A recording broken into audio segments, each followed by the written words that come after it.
दोस्तों नमस्कार।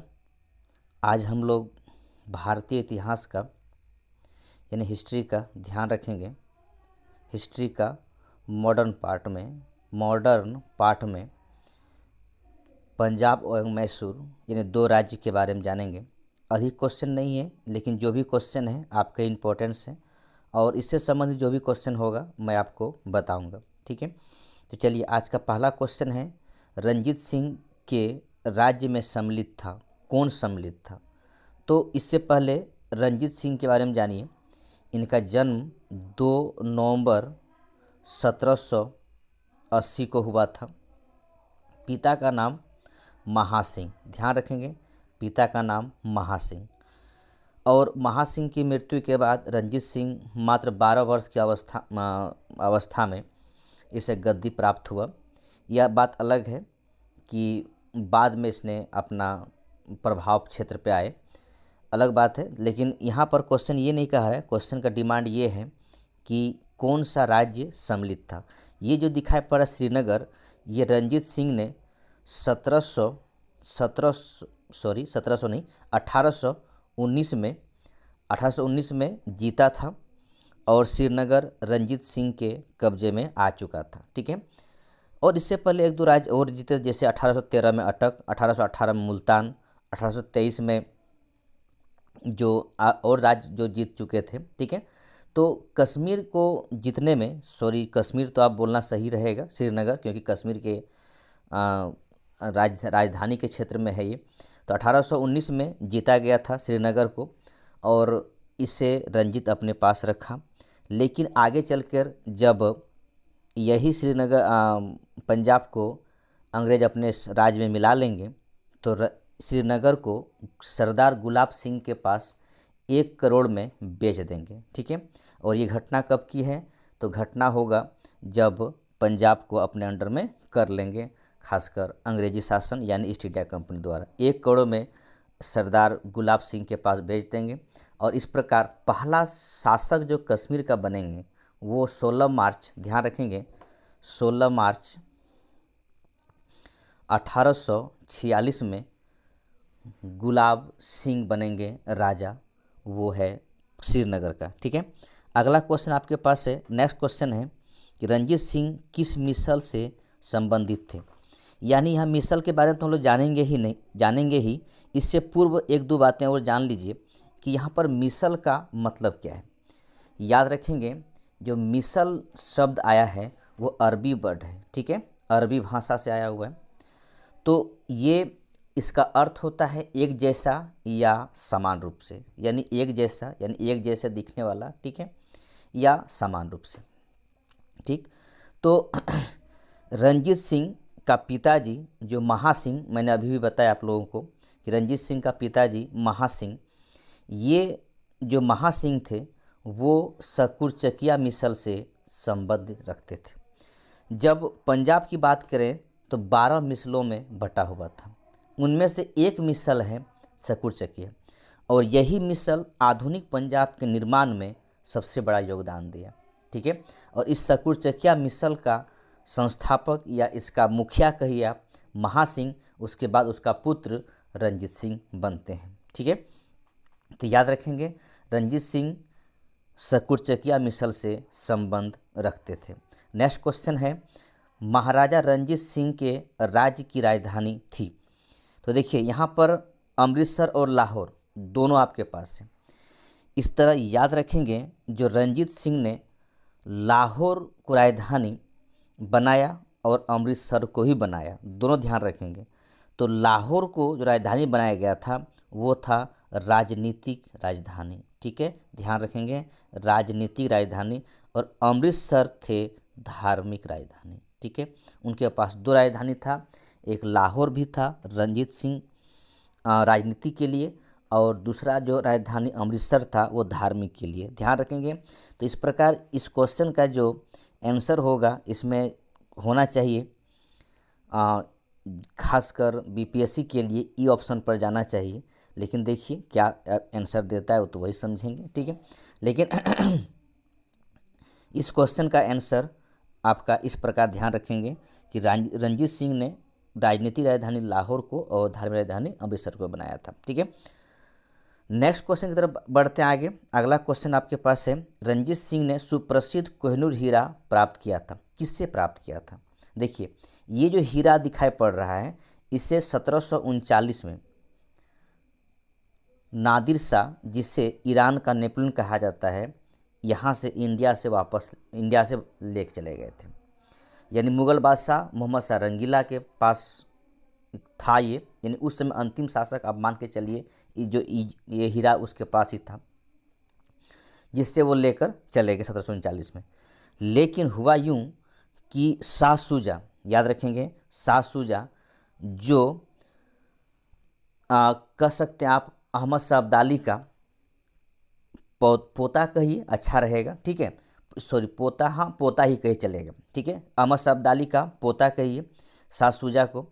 वो शाह शुजा कोशिश कर रहा था रंजीत सिंह से कि मुझे आप सहायता दीजिए, क्योंकि रंजीत सिंह उस समय पंजाब का राजा हैं, लाहौर उसकी राजनीतिक राजधानी है। तो ये अफ़गानिस्तान के शासक शाह शुजा रंजीत सिंह से चाह रहे थे कि मुझे सहायता दीजिए ताकि अफ़गानिस्तान में दोबारा हम सत्ता स्थापित कर पाएँ। तो रंजीत सिंह ने 1809 ईस्वी में शाह शुजा को समर्थन दिया, जो अब्दाली का पुत्र हैं, और फिर से उसको वहाँ पर सत्तारूढ़ किया गया अफ़गानिस्तान में। इस खुशी में आकर शाह शुजा ने रंजीत सिंह को कोहिनूर हीरा भेंट किया था। इस प्रकार फिर से कोहिनूर हीरा मेरे पास आ गए, रंजीत सिंह के पास आ गए। ठीक है, आगे चलते हैं। अगला क्वेश्चन है कि महाराजा रंजीत सिंह का उत्तराधिकारी थे। पहली बात तो समझेंगे रंजीत सिंह का मृत्यु कब हुआ, तो इनकी मृत्यु हुआ 1839 में मृत्यु हो जाता है। मृत्यु के बाद जो इनके उत्तराधिकारी के रूप में सामने आएंगे वो होगा खड़क सिंह, इसके बाद नौनिहाल सिंह, इसके बाद दिलीप सिंह। ठीक है, इनके बीच में एक व्यक्ति और आएंगे, शेर सिंह। ठीक है, तो रंजीत सिंह के बाद जो उनका उत्तराधिकारी होंगे वो होगा खड़क सिंह, इसके बाद नौनिहाल सिंह आएंगे, फिर शेर सिंह होगा, फिर दिलीप सिंह होगा जो कि पंजाब का अंतिम शासक होगा। ठीक है, इसके बाद पंजाब को अंग्रेजी सत्ता द्वारा अपने अंडर कर लिया जाएगा। ठीक है, अगला है देखिए 48 नंबर क्वेश्चन का, ब्रिटिश जनरल जिसने हैदर अली को पोर्टो नोवा के युद्ध में हराया। ठीक है, तो बड़ा अच्छा क्वेश्चन है कि पोर्टो नोवा के युद्ध में हैदर अली को हराया था, किसने हराया था? क्वेश्चन यहाँ पर ये है, किसने हराया था? तो पोर्टो नोवा के युद्ध पहली बात तो हुआ था कब, ये भी आपको जानना पड़ेगा। ठीक है, तो याद रखेंगे कि पोर्टो नोवा का युद्ध में सर आयरकुट ने, याद रखेंगे, सर आयरकुट ने हैदर अली को हराया था। ठीक है, ठीक, ध्यान रखेंगे।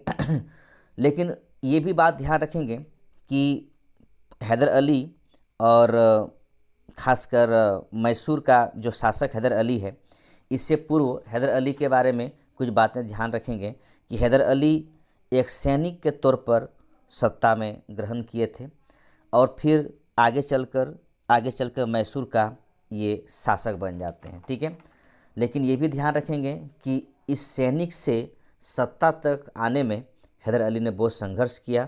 याद रखेंगे इस बात को लेकर, 1781 में पोर्टो नोवा का युद्ध हुआ था, जिसमें से हैदर अली की हार हुई थी और सर आयरकुट की जीत हुई थी। ठीक है, चलिए आगे बढ़ते हैं। अगला क्वेश्चन है, टीपू सुल्तान ने अपनी राजधानी बनाई कहाँ पर? तो ऑप्शन दे रखा हुआ है, आप देख ही रहे हैं, श्रीरंगपट्टनम, मैसूर, बेंगलोर या फिर कोयम्बटूर। देखिए, टीपू सुल्तान जो सत्ता ग्रहण करते हैं वो ग्रहण करने की जो वजह होती है क्योंकि हैदर अली की मृत्यु हो जाती है 1782 में। ठीक है, इसकी मृत्यु के बाद टीपू सुल्तान गद्दी हासिल करते हैं और उसी पोर्टो नोवा के युद्ध में जो 1781 में हुआ था, हैदर अली घायल हुए और उस घायल के बाद 7 दिसंबर 1780 को हैदर अली की मृत्यु हो जाती है। उस समय सेकेंड आंग्ल मैसूर युद्ध चल रहा था, उसी बीच में 82 में उनकी मृत्यु हो जाती है 1782 में, और फिर 84 में जाकर 1784 में टीपू सुल्तान ने मैंगलोर की संधि के द्वारा इस युद्ध को समाप्त कर देते हैं। ठीक है, इसके बाद टीपू सुल्तान मैसूर की गद्दी हासिल करते हैं या संभालते हैं। उसके बाद उस राजधानी के रूप में श्रीरंगपट्टनम को स्थापित करते हैं। उसके बाद श्रीरंगपट्टनम में ही दो बातें ध्यान रखेंगे, एक जैकोबिन क्लब की स्थापना करेंगे और स्वतंत्रता का वृक्ष श्रीरंगपट्टनम में ही स्थापित करेंगे। ठीक है, तो आगे दो युद्ध मैसूर का, तीसरा आंग्ल मैसूर युद्ध और चौथा आंग्ल मैसूर युद्ध टीपू सुल्तान के द्वारा लड़ा जाएगा और अंतिम युद्ध में टीपू सुल्तान की मृत्यु हो जाएगी। ठीक है, चलिए आगे बढ़ते हैं। अगला क्वेश्चन आपके पास है, नेक्स्ट क्वेश्चन है, निम्नलिखित भारतीय शासकों में से किसने विदेशों में आधुनिक पद्धति से दूतावास स्थापित किए? तो ये इसका आंसर तो आपका टीपू सुल्तान ही होगा। हैदर अली की मृत्यु हो चुकी है। ध्यान इस बात का रखना है कि टीपू सुल्तान ने कोशिश किए थे कि अंग्रेज को अगर बाहर करना हो तो किसी विदेशी ताकत के साथ में हाथ मिलाना पड़ेगा। तो ये फ्रांसीसी के साथ में, ठीक है, फ्रांसीसियों के साथ में हाथ मिलाकर कोशिश किया गया था कि हैदर अली को अंग्रेज़ों को बाहर निकाला जाए। ठीक है, लेकिन आगे चल के कामयाब नहीं होते हैं। खासकर तीसरा जो आंग्ल मैसूर युद्ध होता है, इसमें टीपू सुल्तान के बुरी तरह पराजित होते हैं। साथ में पराजित होने के बाद 1792 में जब श्रीरंगपट्टनम की संधि होती है, उसमें गवर्नर कॉर्नवालिस ही थे। तीसरा आंग्ल मैसूर युद्ध में हारने के बाद टीपू सुल्तान को 3 करोड़ की हर्जाना भरने के लिए कहा जाता है। अब जब हर्जाना नहीं भर पा रहे थे, इसका 2 बेटे को उठाकर अंग्रेजों द्वारा ले गया था। ठीक है, तो इससे कहा जाता है, बड़ा अच्छा एक कॉर्नवालिस द्वारा एक कथन है कि मैंने अपने दोस्त को या अपने मित्र को शक्तिशाली बनाए बिना अपने शत्रु को पंगु बना दिया। ठीक है, बड़ा अच्छा कोटेशन है। तो दोस्त कौन है? मराठा और निजाम। ठीक है, उन दोनों को शक्तिशाली बिना बनाए हुए, यानी ताकतवर बिना रखे हुए, और अपने शत्रु को ही पंगु बना दिया गया। तो इस प्रकार टीपू सुल्तान का तीसरा आंग्ल मैसूर युद्ध में कमर टूटता है और चौथे में उसकी मृत्यु हो जाएगी। ठीक है, आगे बढ़ते हैं। अगला क्वेश्चन, टीपू सुल्तान ने ब्रिटिश सेना को 1780 में हराया था। एक बड़ा अच्छा क्वेश्चन है। तो ये कहानी हैदर अली से रहने के पहले की कहानी है कि टीपू सुल्तान ने, ये युद्ध हुआ था 10 सितंबर, याद रखेंगे 10 सितंबर 1780 को हुआ था। इसमें खासकर टीपू सुल्तान ने जनरल बेली, एक बेली करके एक व्यक्ति हैं, ठीक है, जो कि जनरल बेली है, इनको पोली नूर, यहाँ पर लिखा हुआ बी ऑप्शन में पोली नूर, ठीक है, यहाँ पर इस स्थान पर टीपू सुल्तान ने उसे बुरी तरह से हराया था। तो यह जगह का नाम पूछा गया था पोली नूर। इस जगह पर टीपू सुल्तान ने जनरल बेली को हराया था। ये युद्ध हुआ था 10 सितंबर 1780 को।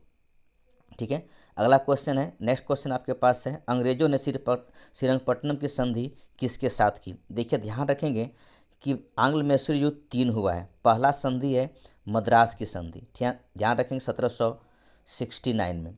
दूसरा है आपका मंगलोर की संधि, ठीक है, मंगलोर की संधि ये आपका 1784 में।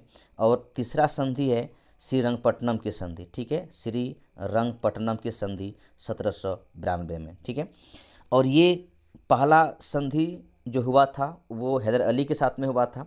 दूसरा और तीसरा संधि टीपू सुल्तान के साथ में हुआ है। ठीक है, तो एक क्वेश्चन भी डिमांड आपका पूछा जा रहा है कि अंग्रेजों ने श्रीरंगपट्टनम की संधि किसके साथ की? तो वो है आपका टीपू सुल्तान के साथ किया गया था। नेक्स्ट क्वेश्चन है, टीपू सुल्तान अंग्रेजों के साथ युद्ध में कब मारे गए? तो बहुत आसान सा क्वेश्चन, आपको कितना बार बोल चुका हूँ कि चौथा जो युद्ध हुआ था आंग्ल मैसूर युद्ध, याद रखेंगे पहला आंग्ल मैसूर युद्ध 1767 से 69 के बीच, दूसरा 1780 से 84 के बीच, तीसरा 1790 टू 92 के बीच, और तीसरा आपका 1799 में। ठीक है, मद्रास की संधि ध्यान रखेंगे, मंगलोर की संधि और श्रीरंगपट्टनम की संधि के द्वारा तीनों युद्ध समाप्त हुआ था और चौथा युद्ध में टीपू सुल्तान मारा जाता है। ठीक है, और आज का अंतिम क्वेश्चन आपके पास है कि बेगम समरू ने एक अति प्रसिद्ध चर्च का निर्माण करवाया। देखिए ध्यान रखेंगे कि बेगम समरू जो एक तरह के तवायफ थे, तो इसने एक आगे चलकर ये ईसाई धर्म को ग्रहण कर लेती है और आगे चलकर इसने एक बड़ा अच्छा चर्च बनाया था, चर्च बनवाई थी। वो कहाँ बनवाई थी? तो वो सरधाना में, ठीक है, सरधाना में बनवाया गया था एक चर्च। बहुत अधिक क्वेश्चन नहीं था, 10-12 क्वेश्चन था। इसको आप सही से देखिए, आपके लिए ज़रूरी है, इम्पोर्टेंट्स है, आप इससे जुड़े रहेंगे। आगे मैं गवर्नर जनरल का क्वेश्चन कुछ लेकर आऊँगा, यानी भारतीय गवर्नर, बंगाल गवर्नर और वायसराय से संबंधित जितने भी क्वेश्चन हो सकता है, 50 क्वेश्चन लगभग मान के चलिए, उन सारे क्वेश्चन को एक दिन मैं आपके पास रखूँगा, आप सही से देखिएगा। तब तक जुड़े रहिए। बहुत बहुत धन्यवाद, और जुड़ने के लिए बहुत बहुत धन्यवाद। Thank you. जय हिंद, जय भारत।